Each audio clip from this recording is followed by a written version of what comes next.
Hello friends, welcome back to my channel. जय श्री कृष्णा।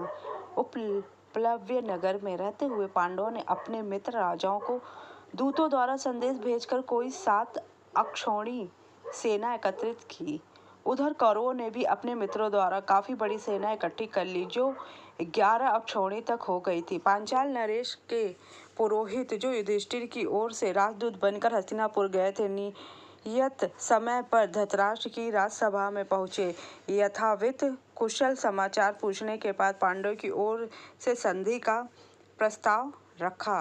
वह बोले, युधिष्ठिर का विचार है कि युद्ध से संसार का नाश ही होगा, इसी कारण वे युद्ध से घृणा करते हैं। वे लड़ना नहीं चाहते, इसलिए न्याय तथा पहले के समझौते के अनुसार यह उचित होगा कि आप उनका हिस्सा देने की कृपा करें।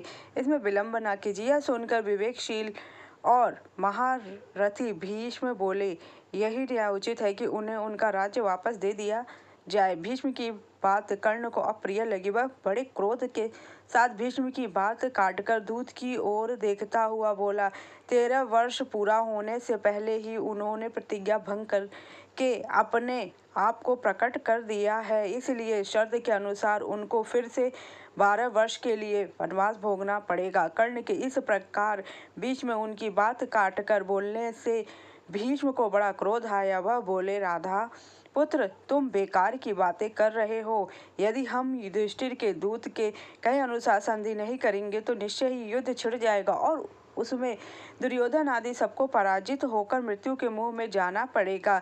भीष्म की बातों से सभा में खलबली मचते देखकर धृतराष्ट्र बोले, सारे संसार की भलाई को ध्यान में रखकर मैंने यह निश्चय किया कि अपनी तरफ से संजय को दूत बनाकर पांडवों के पास भेजा। फिर धृतराष्ट्र ने संजय को बुलाकर कहा, संजय, तुम पांडु पुत्रों के पास जाओ। वहां श्री कृष्ण ने सात्यकी, विराट आदि राजाओं से भी कहना कि मैंने सप्रेम उन सभी की कुशलता पूछी है। वहां जाकर मेरी ओर से इस युद्ध न होने की चेष्टा करो। संजय उपप्लव्य को रवाना हो गए। वहां पहुंचकर युधिष्ठिर की सभा में सबको विधिवत प्रणाम करके बोले, धर्मराज महाराज धृतराष्ट्र ने आपकी कुशलता पूछी है और कहा है कि वह युद्ध की बात नहीं करना चाहते, वह तो आपकी मृत्यु चाहते। संजय की बातें सुनकर राजा युधिष्ठिर बड़े प्रसन्न हुए और बोले, मैं तो संधि ही चाहता हूँ। युद्ध का विचार करते ही मेरा मन घृणा से भर जाता है। यदि हमें अपना राज्य वापस मिल जाए तो हम अपने सारे कष्ट भूल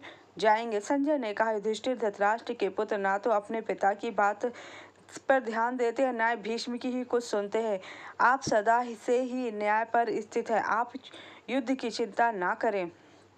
संजय की बातें सुनकर युधिष्ठिर बोले, संजय, श्री कृष्ण दोनों पक्षों के लोगों के हित चिंतक है, वह जो सलाह देंगे वैसा ही मैं करूंगा। तभी श्री कृष्ण बोले, मैं स्वयं हस्तिनापुर जाना उचित समझता हूँ। मेरी यही इच्छा है कि कौरवों से संधि हो जानी चाहिए तो अच्छा होगा। श्री कृष्ण के बाद युधिष्ठिर फिर बोले, संजय, कौरवों की राजसभा में जाकर महाराज धृतराष्ट्र को मेरी तरफ से प्रार्थना पूर्वक संदेश सुनाना कि हम कम से कम हमें 5 गांव भी दे दे।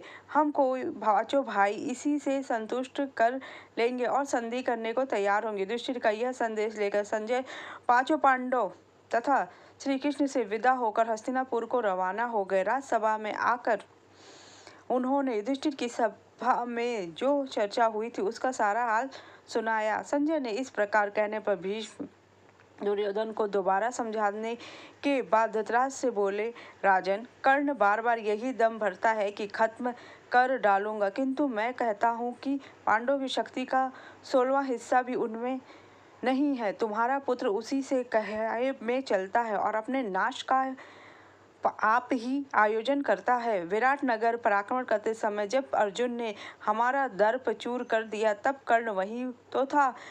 गंधर्व जब दुर्योधन को कैद कर लेके जा रहे थे तब यह डरपोक कर्ण कहाँ छिप गया था। गंधर्वों को अर्जुन ने ही तो भगाया था और दुर्योधन को कैसे मुक्त कराया था। इसके बाद धृतराष्ट्र ने संतप्त होकर दुर्योधन को समझाया, बेटा भीष्म पितामह जो कह रहे वही करने योग्य, युद्ध ना होने दो, संधि करना ही उचित है। दुर्योधन तो यह बात सुन रहा था, उठा और अपने पिता को साहस बांधा तो बोला, पिताजी आप भी कैसे बोल रहे हैं, जो यह भी नहीं समझते कि स्वयं युधिष्ठिर सारा सैन्य बल देखकर घबरा उठा है और इसी बीच कारण आधे राज्य की बात छोड़कर अब केवल 5 गांव की याचना कर रहा है। क्या उनकी इस 5 गांव की मांग से यह सिद्ध नहीं होता है कि उनके मन में भय उत्पन्न, इतने पर भी आपको हमारे विजय के बारे में संदेह है? यह बड़े आश्चर्य की बात है। धृतराष्ट्र ने समझाते हुए कहा, बेटा जब 5 गांव देने से ही युद्ध टल सकता है तो आज बाज